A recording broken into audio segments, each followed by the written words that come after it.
everyone. Welcome to season 3, episode 3 of the Do We Have Your Attention podcast.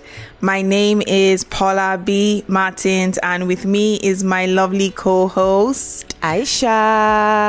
Hi, Aisha. Hey, Paula B. Martins.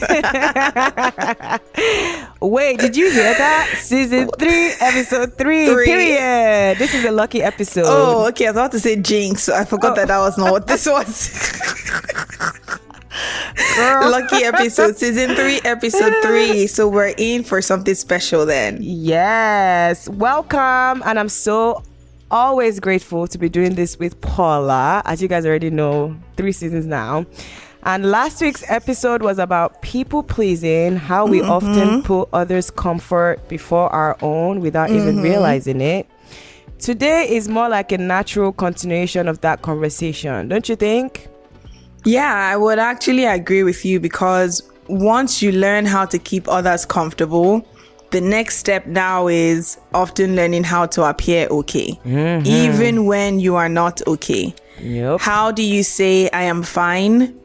Keep moving, smile, and perform so no one asks too many questions. Exactly. And this episode is about that pressure to appear okay, to always look strong, to seem unbothered, and to never be too much. As I'm already even saying it just sounds exhausting to just be always be strong, always be okay. It sounds like really tiring, especially in cultures, families, workplaces, and relationships where survival is often dependent on staying all together and composed. It can be very hard. Absolutely. It really can be very hard. And I know that I am personally, is it guilty of that? Or I want to use your own, like what you said last week. I'm recovering. I'm healing from that. I don't fully identify with a lot of these things anymore. So there's a different perspective that you have here. However, we are not out to shame anyone for coping or holding it together. Yeah. We are really just curious, because appearing okay can keep you employed, accepted, and liked. Heavy unemployed. Heavy unemployed. It can keep you employed. It can keep you accepted. It can keep you liked. Yep. But it can also leave you feeling unseen, and even unseen by your own self. Yep, like Paula said, we're not here to shame anybody. So if you're here and you're listening and you're thinking, I fake it all the time, or I don't even notice I do it, this episode is for you. And as always, we have to start with our feelings check-in. Yeah, girl. Paula, how girl, are how you you feeling? Oh, I asked you first. Jinx. Now this is where jinx. Now this was a jinx, yeah. Okay, I am feeling clearly very silly. I don't know what silly is, but maybe yellow. Okay. I am feeling curious and also excited. So maybe also yellow. Yeah. How are you feeling? I'm feeling excited, happy, even though this conversation is very like honest. It's a very honest what are you trying to convince me or yourself? Can you see this part of what we're saying? No, but I'm just saying this conversation is very open and vulnerable. I think I'm feeling happy about it regardless, because it's honest. I think it's going to be a very honest, genuine conversation. Okay, Aisha. I'm not lying. I'm being honest. I'm not trying to convince you, I promise. Okay, let's get into it for real. Hey, yes, you. If you're enjoying this episode and want to be part of the DWHYA community, don't forget to leave a review, drop a comment, and rate the podcast. It helps us grow and keep the conversation going. Thank you. And for our listeners. Oh, yeah, I'm so sorry. You say it. And for our listeners, it is time for you to also check in with yourself. Yeah. See how you're doing. Make space for all your feelings. Bring compassion, curiosity, not judgment or criticism towards your feelings, your emotions, and yourself. Yes. Thank you, Paula, for saying that. So let's dive right into it. So Paula B. Martins, how does the act of appearing okay differ from genuinely being okay? Wait, was that too loud? Because you jerked back. No, okay. I was avoiding. I said Paula. You said Paula Martins. I was like, who? Who's that? The question is for you, ma'am. Okay, what was the question? How does the act of appearing okay differ from genuinely being okay? So what's the difference between acting like you're okay versus you actually being okay? Okay, so one is you appearing like you're okay. So yes. You're acting like you're okay, meaning there is performance. Yep. There's some type of presentation in how, like in your behavior. Yep. Whereas genuinely being okay is your actual truth. Like it's the truth of the state that you're in and how you're feeling. Yeah. Appearing okay is very much so performance focused. Agreed. So whether that looks like you saying I'm okay when you're not. Agreed. Whether that looks like you minimizing your experiences or what you're going through so other people don't worry about you. Guilty as charged. Yep, call yourself out. Whether it's you being, I guess, what's the word? Is it a peacemaker, like someone who's typically is very quick, or the strong person, the person that was always stable and calm, always grounded, always peacemaking, looking for resolution. Even though sometimes it's actually very much so okay for people to hash things out.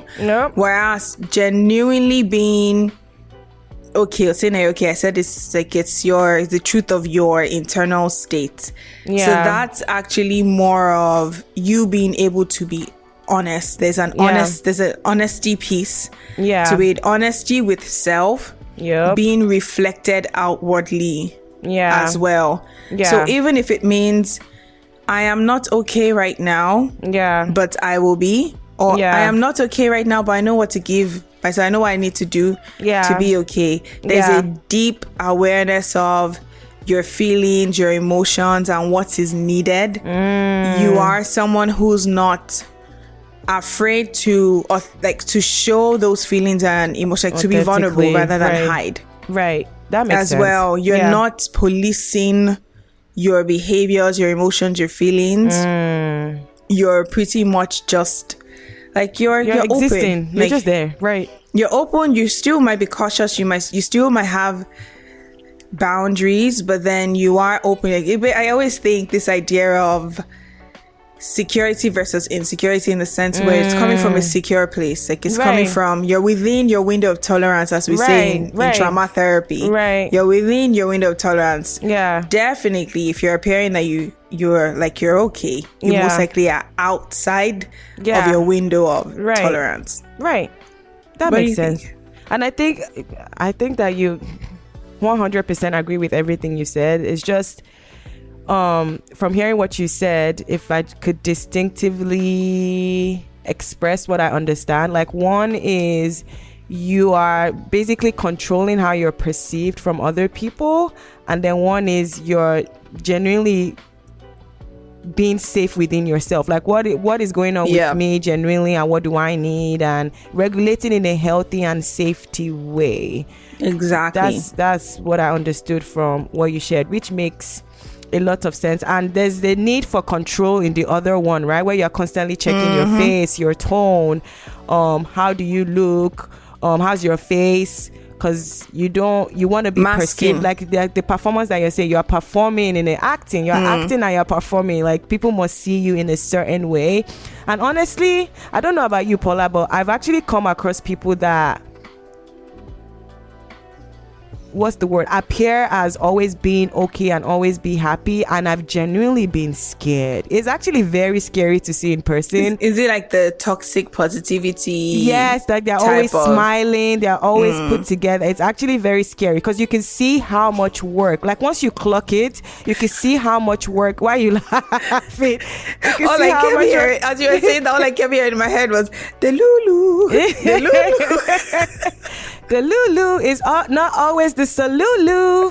But yeah, when you see them, you're like, wow, this is, to be fair, it's impressive, but it's also like, wow, that's actually very scary. Because imagine the amount of effort and the amount of control you feel like you need to have, the amount of no internal safety that person doesn't have with themselves that they're doing right now. Like, I think it can be very scary to observe, but obviously people do this for a reason, so no judgment here. It's just like an interesting observation when you could see for yourself how that could be expressed. Yeah. So I guess like my question to you, just based upon what you're sharing, why does appearing okay sometimes feel safer or easier than being honest with ourselves about how we really feel?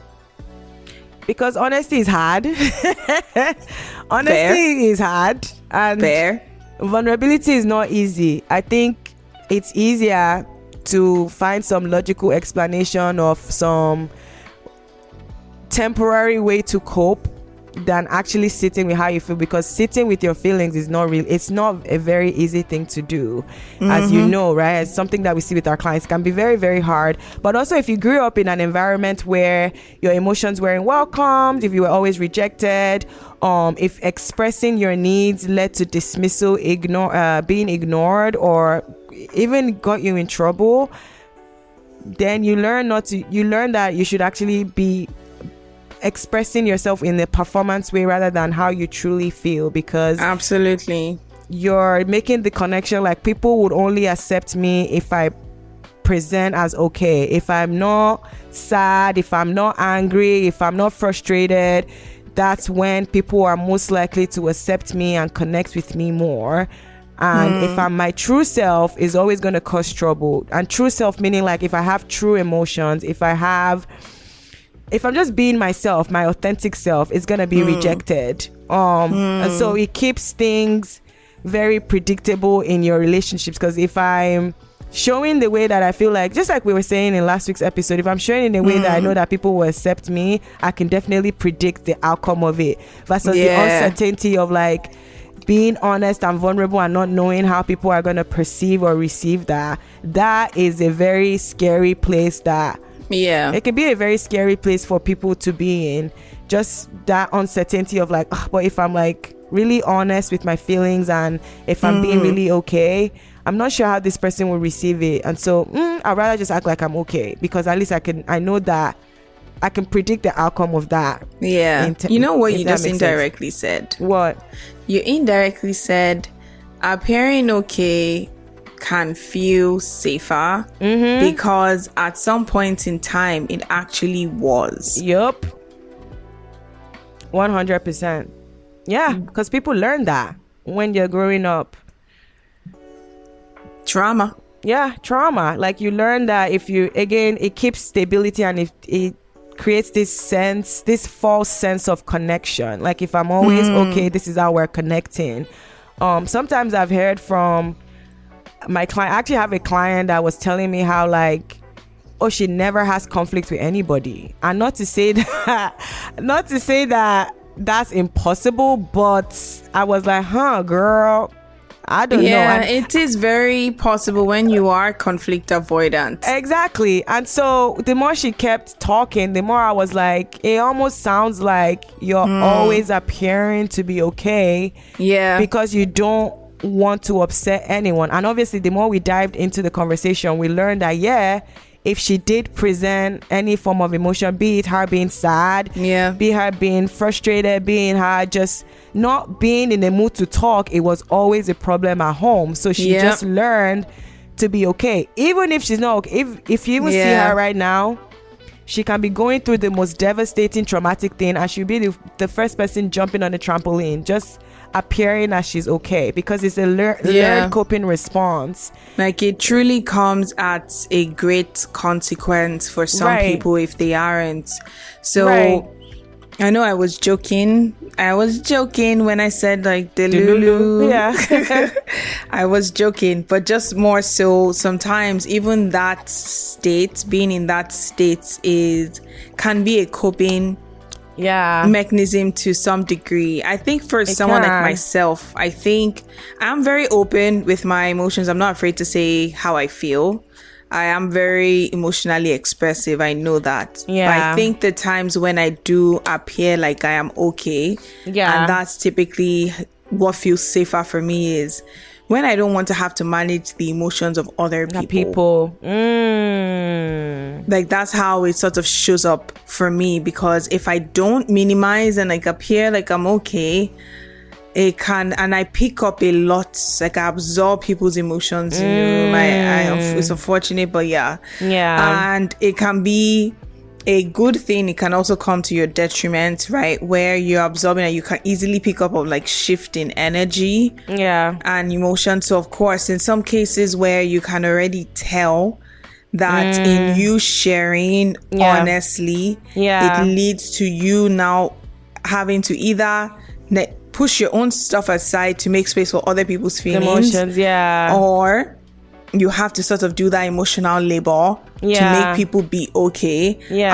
I think I always just fall under that line of just appearing like I'm okay, minimizing it. Like, I don't want to have to do this. I can deal with my own emotions in private. Like, later, I'm not going to have to do this. That makes a lot of sense, because that you already know what you need, and I think from hearing what you're saying, you can tell that person can provide that need for you in that moment. And so I'll give you a funny example. I have I guess an old friend of mine, right? When I had first gotten my endo diagnosis, which was a long time ago now. It's been almost 10 years. And at that period, I hadn't obviously known what was happening with me. I had just been sick, been in the hospital. I think I'd had maybe one surgery at that time. So I had a couple of friends and people who hadn't really heard from me and hadn't really checked in. They hadn't really checked in either. So eventually I see them, and so I'm starting to divulge, obviously, this is what the past year of my life has been. So you see them in person, and I'm like, okay, fine, this is the best time for me to share with them. So I start sharing, and then one of them, as I'm sharing, he's like, what's going on? And he starts, and don't get me wrong, like I'm really trying, I'm not trying to minimize whatever was happening, but I was saying, like, he was having such a visceral emotional reaction to what I was sharing, in a way where, as I was sharing it in that moment, I was just like, let's backtrack. Let's backtrack real quick. And I understand, because I'm also someone, I can be dramatic. Sue me. I know that about myself, where sometimes I do have like dramatic reactions and like animated reactions, and I can see how for some people, even like my own self as well, some people really just don't want to have to deal with other sort of emotions around them, that it's so easy for them to almost put on this mask, like they are okay, so they just have to. And then of course what ends up happening is you wear that mask all the time, in places and in situations where you shouldn't have to be doing so, and that mask can be exhausting, because it's like, sometimes you just want a safe space. Like, I know, like earlier you said that you could process by yourself at a later time, but sometimes you just really need someone, and it can be very hard if you feel like you don't have that space. Very true. Speaking of, as we're continuing the conversation, who do you think benefits from us appearing okay, and who carries that emotional cost? Other people. I was like, I know the answer is kind of obvious, but we want to hear. No. Other people benefit. Is what I'm saying. You carry the emotional cost. Literally what we just said, right? Where other people, like, they get to, I hate to say, not everybody actually cares. Or wants to know if you are truly okay. And I think I'm thinking about the listener that might be thinking to themselves, but like, what if people actually don't care? Like, I've had people where I was honest with them and I opened up to them, and then like I regretted it. That I was honest with myself and honest with them, and then it led to this, or it led to them judging me, or it led to even a worse situation happening. So I think to some degree, other people don't have to engage with like your true feelings and needs and emotions. I do think to some degree as well, you can benefits from it. Just even the way I said, right, where me masking saves me the stress. Yeah. I'm having to deal with other people's reactions. Yeah. But then the part of us that also tends to people please can also feel safe in some instances. But we definitely bear the cost of it emotionally. I do think that our relationships as well, because it's not just about us. Yeah. The relationships and just so like, I guess our support system, the meaningful relationships around us also do bear the cost too as well, because unfortunately they get a version of you that's not fully, that's not authentic. Right. Exactly. That's not fully authentic. Yeah. And it can easily affect the opportunity for true intimacy, trust, communication, connection, in a way where it allows you be seen and valued. And in some cases, like, it can also even affect how you see yourself, like the level of trust and intimacy you also have with yourself. Yeah, no, 100%, because you need to be like extremely vulnerable with yourself. And I think the more you put on that performance for others, the more it's hard for you to, the more it will be easier for you to match that as your reality versus what's really happening within yourself.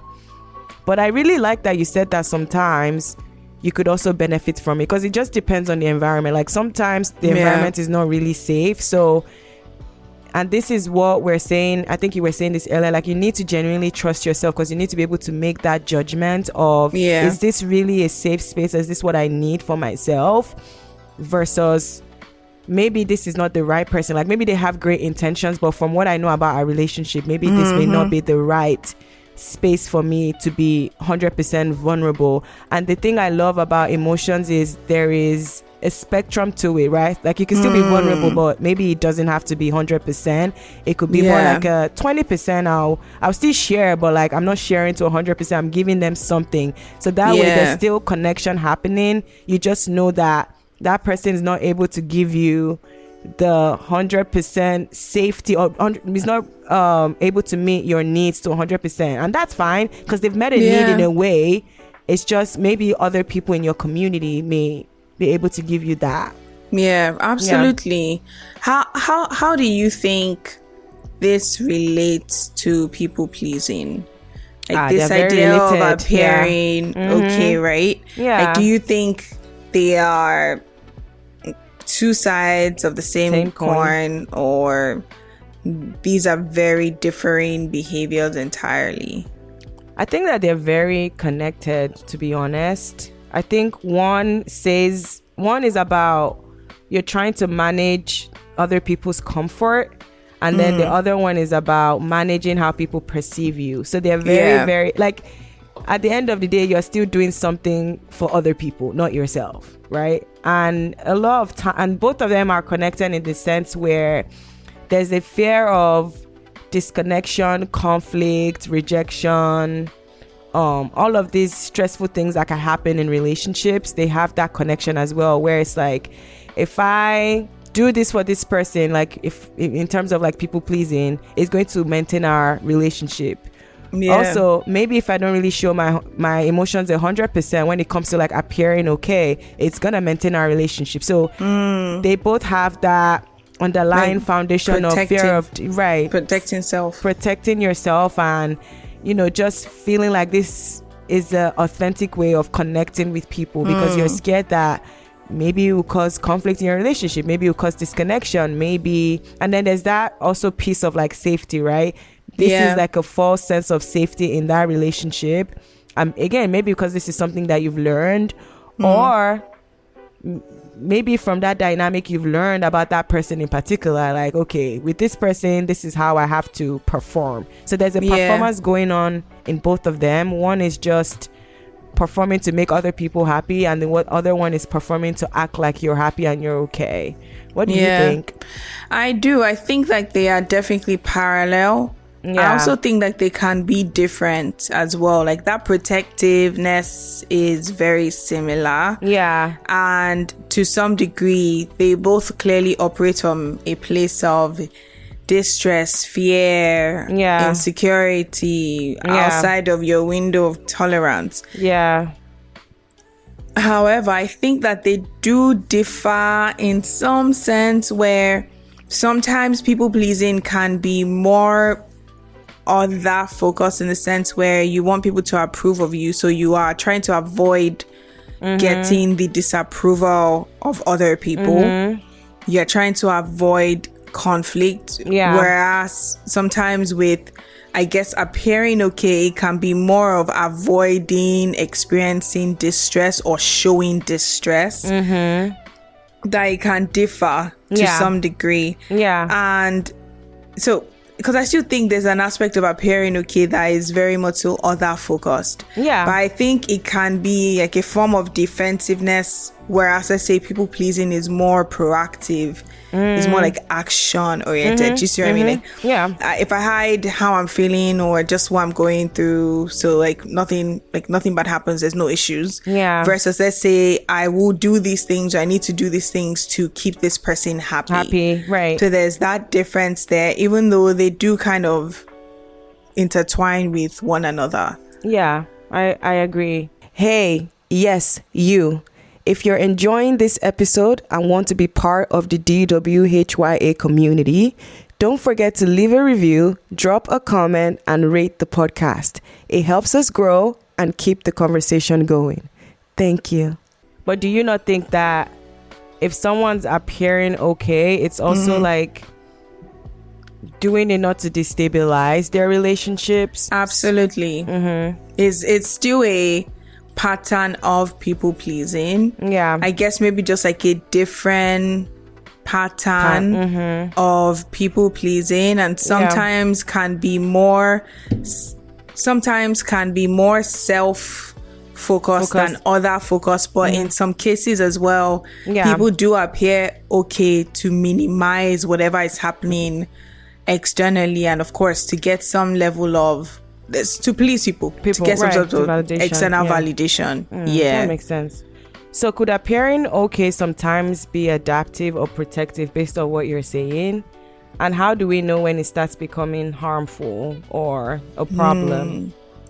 And could it be adaptive or protective? Yeah. And how do we know when it's harmful or it's now a problem? If it really is protective, then how does it become a problem? I do think that it can be adaptive or protective.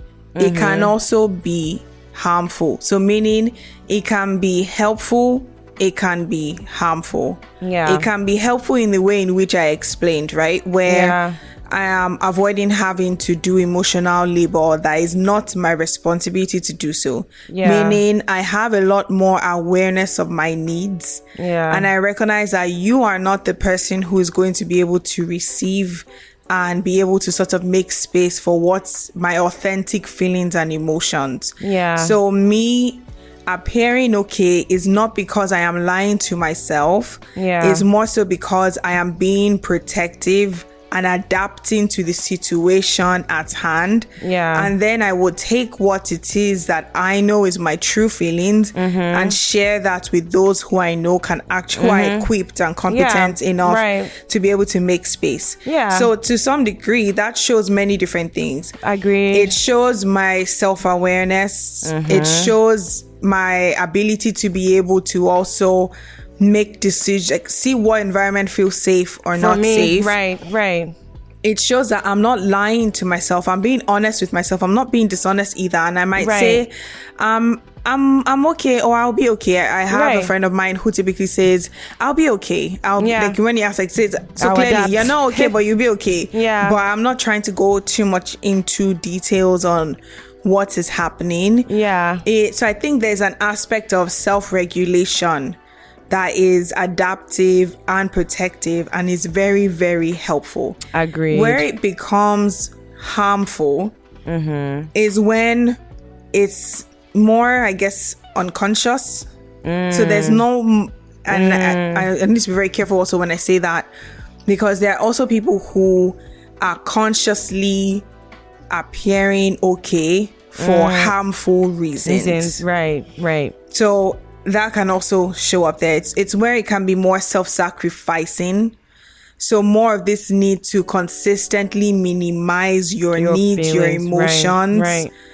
That is a problem. Right. Where you clearly are, let's say, your nervous system is overly activated. Like I said, it's more from a place of like, okay, I'm sharing, or I know this person enough to know that they can't fully, unfortunately, handle what it is I might have to share with them. And it's okay for me to go to the places and the people who I know who can. Right. That is functioning.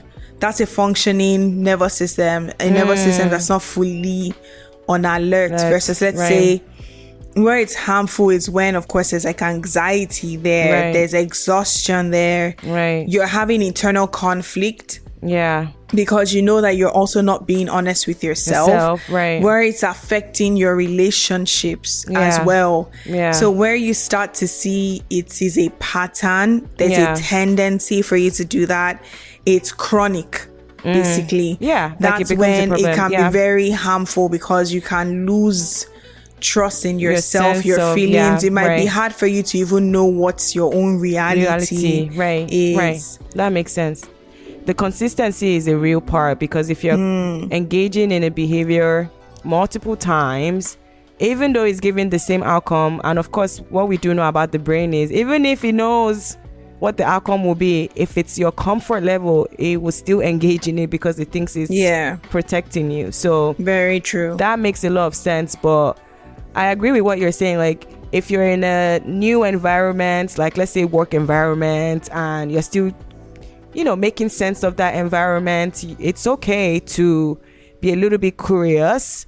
And I wanted to use the word curious more than alert. I mean, you can still be alert, because I think alert more, it seems more like trauma related, versus curiosity is like a sense of safety. Like you're saying, like you're more you are aware, you have a good sense of judgment, for you to kind of take a minute to really explore the situation. But if you're in that kind of environment, I think it does make sense to appear like you're okay, because you don't know these people yet. You don't know you don't have a relationship with them. You're just getting to know them. So you're doing what's best for you. That's what makes sense and what feels safe for you in that moment. But if after you got to know them, they seem like great people, great community, but you just find that you consistently create that reality of being okay, then that's when it becomes like a problem. There's something that needs to be investigated further. And honestly, if we want to say the truth, your body really always knows when when you're doing something that it's not really healthy for you. Your body can tell, because you start to feel that tension in your body. It might be your whole body, it might be certain parts of your body, but what we've always preached on our podcast. What I do think that we can lie. Sometimes we tend to lie to ourselves, even when our body knows. That's the fake reality. We do lie, and we can always pass it off as, oh, whatever, this always happens. This is always how I felt. But that's not how your body has always felt. But there is that heaviness, or even that feeling on edge, or just tense. There's just a lot of tension. Is there an aspect to this that is tied to appearing as one is okay because we're afraid to fully sort of be seen as who we are? I think so. I could definitely see that. Because to be seen as who you are means you to be vulnerable. And what we know about vulnerability is one, it's hard. Two, there's fear underlying that, that fear of judgment, that fear of, would they really accept me for who I am? So, and I think, was it Freud that said this? I don't know if it was Freud, but some psychologists said that there's a part of ourselves that we never truly want other people to see. I think it's the shadow self. And to be honest, if you really think about it, your good, bad parts of yourself that you're working on, shadow self, all of those parts of you are who you are. And so to express that to somebody else can be very scary, because it's like, would they judge me? Even if you really think about it, everybody has something that they're working on. So but human beings are human beings. They will always judge. That's a fact. Human beings are human beings. It's so easy for them to judge other people than look at themselves in the mirror and be like, I'm also flawed. Like one thing you can't, I guess, you can't escape is the judgment of others. 100%. And I'm also saying, like, we are all guilty to some degree. We just move in spectrums. We actually do, as human beings. Because even look at God, people still be judging God. So at this point, say for example, you and I, we be judging the Real Housewives sometimes. No, we do. Listen. There's no justifying the judgment, but some of them make some questionable decisions. We love them. We love the show. We love y'all, but we be judging some of their actions sometimes. No, we do. But you know what? That's a great example of people putting themselves out there. Yep. For other people to have opinions on. And that can be very... I'm just thinking about it, like, imagine everybody lived their lives like that. Yeah. The amount of opinions, judgment, it's very hard. Yeah. So, that's why with the same level of judgments that we have for entertainment purposes, I think one thing I appreciate about you and I is that we respect... Yes, we do. Them. Like, we respect the authenticity that comes with a lot of them. Yeah, because we're like, at least they're being themselves. There you go. Like, who are we to judge? I love how it always ends with, who are we to judge? Who are we to judge? Which brings me to my next question. I guess then, following that, what would change if we allowed ourselves to be seen as we are without immediately trying to explain or justify it? That's a deep question. Yeah, I think about that all the time. I think I do a decent job with being who I am, even as somebody who has, I guess, me today at least, I would say, as somebody who tends to mask and whatnot, and not mask. It never comes from a place of like me thinking that I don't like who I am, or I don't want to be seen as who I am. It's more of like, I don't know where, I'm still trying to figure out where it comes from. But I do think that there is definitely room for more growth where I may like who I am, and like you said, the good, bad, all the many parts of myself. But then it doesn't mean that I don't judge, or criticize, or I can't be hard on myself or those parts of myself when they do show up. That's true. But I think, like you're saying, I guess my response to that would be like, then you get to trust yourself and you're honest with yourself and you have that self-awareness. And even if you're judging yourself or you're going through a reflective moment, it will come with some level of compassion. Like, it's more like healthy feedback rather than like I'm poking you and like I'm punishing you. Like, why did you do that? It's more like understanding. Like, there's a level of understanding and trust that I think comes with it. If you allow yourself to be who you are, because to be honest, to be human is to be flawed. We are always going to have something that we're working on that we don't like, whatever. But if you just allow yourself to be who you are and give yourself that space to be who you are, then you get to really understand yourself. And I also think that there's a lot of growth that even comes with it, because when you understand yourself, you can grow because you're learning, right? Absolutely. So I think it just gives you that space to just be an authentic. Like, even if I'm going to criticize myself, I know it's coming from a good way, because I trust myself that we're taking this reflective moment as a way to grow rather than as a way to like criticize or like punish myself.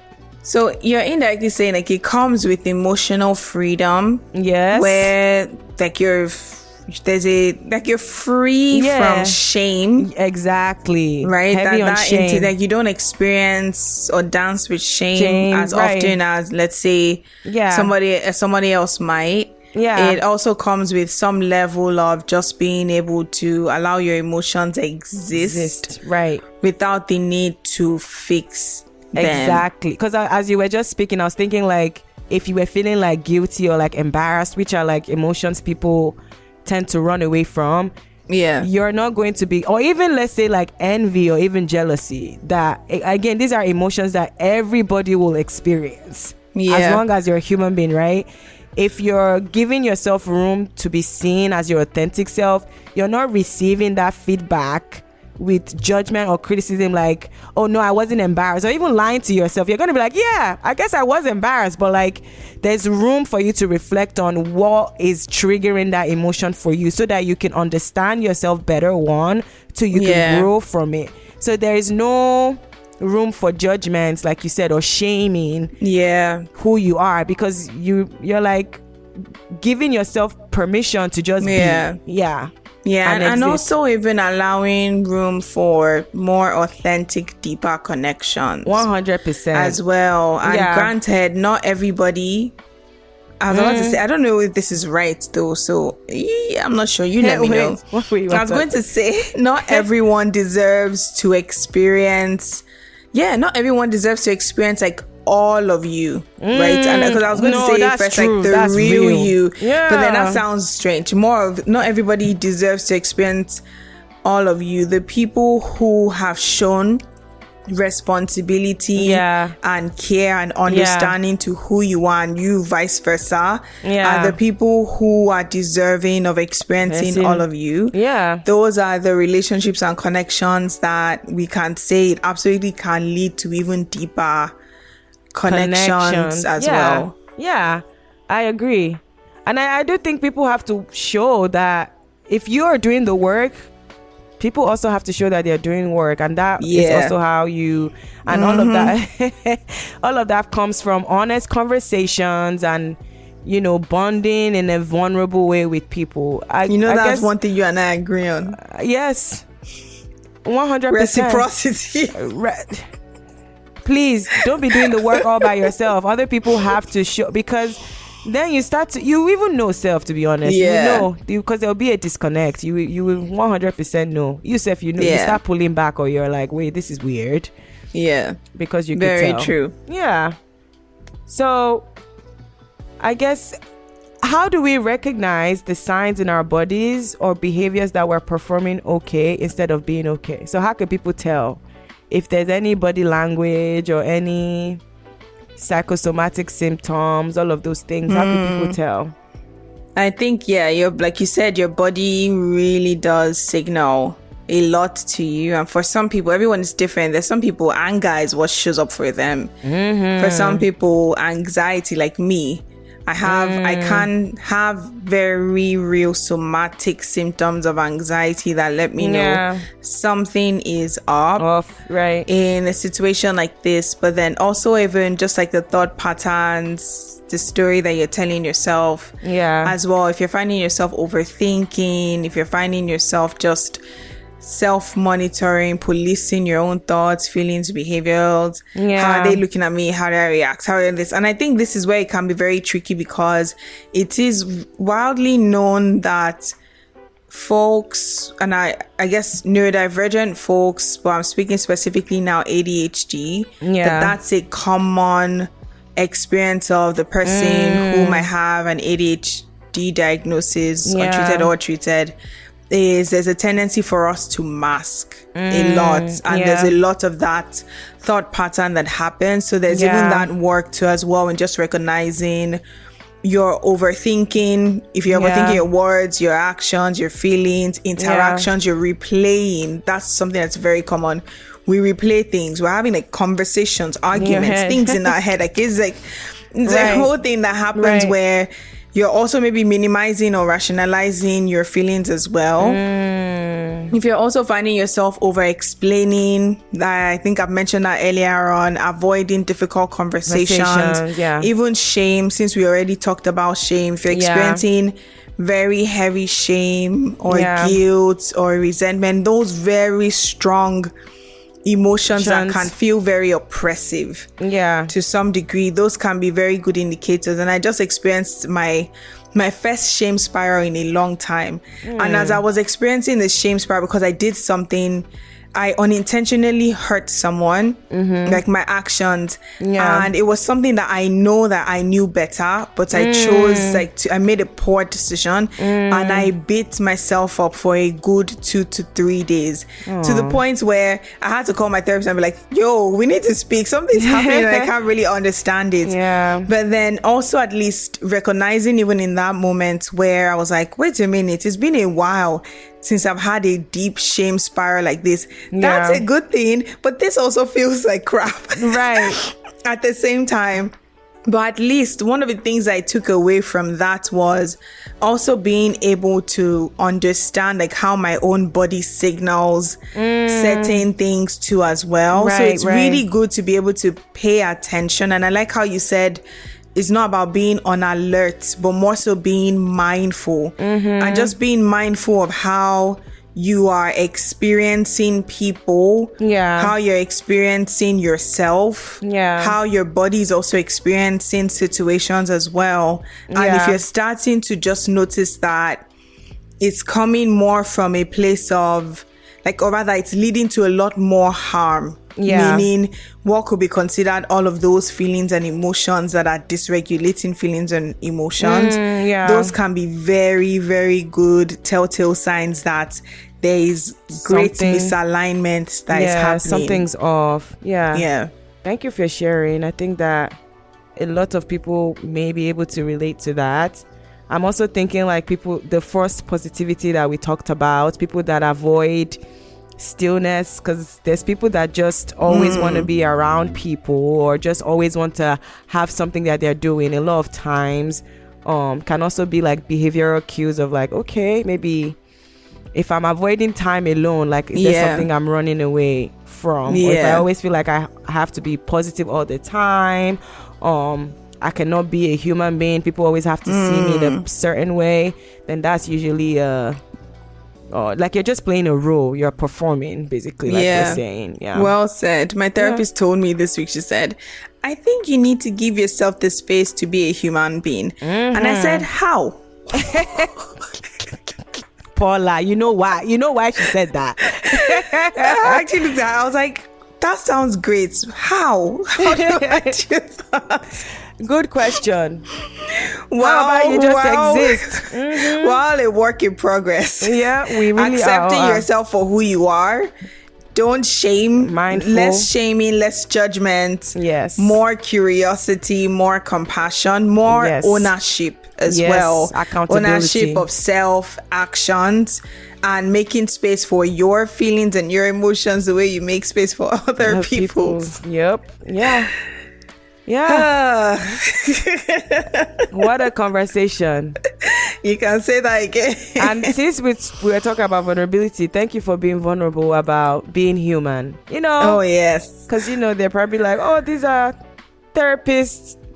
They got it all figured out. Child, we don't. So, good example of how we're work in progresses as well. Yeah. So, lovely conversation, Paula. How can we keep this conversation going? Yes. So to keep this conversation going, first you need to actually follow and subscribe wherever it is that you're listening to us right now. Yes. Also share with your community of friends. Yes. Enemies, lovers, family, whoever. Share with everybody. We also can keep the conversation going through Instagram at DWHYA Podcast, through X at DWHYA Podcast, and then through TikTok at DWHYA Podcast 1. And if you would like to actually email us, if you're old school, old fashioned, who knows, you can email us at info@dwhyapodcast.com. And how can they find you? Jinx! I beat you to it. You can find me at paula.b.martins on Instagram, TikTok, and LinkedIn. How can they find you?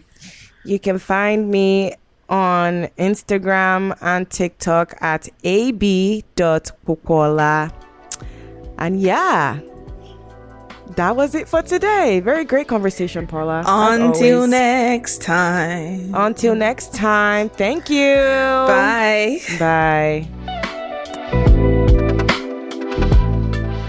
Do We Have Your Attention podcast is executively produced by Paula B. Martins and Aisha Popoola, with co-production by Kyra Dosumu Ogundipe.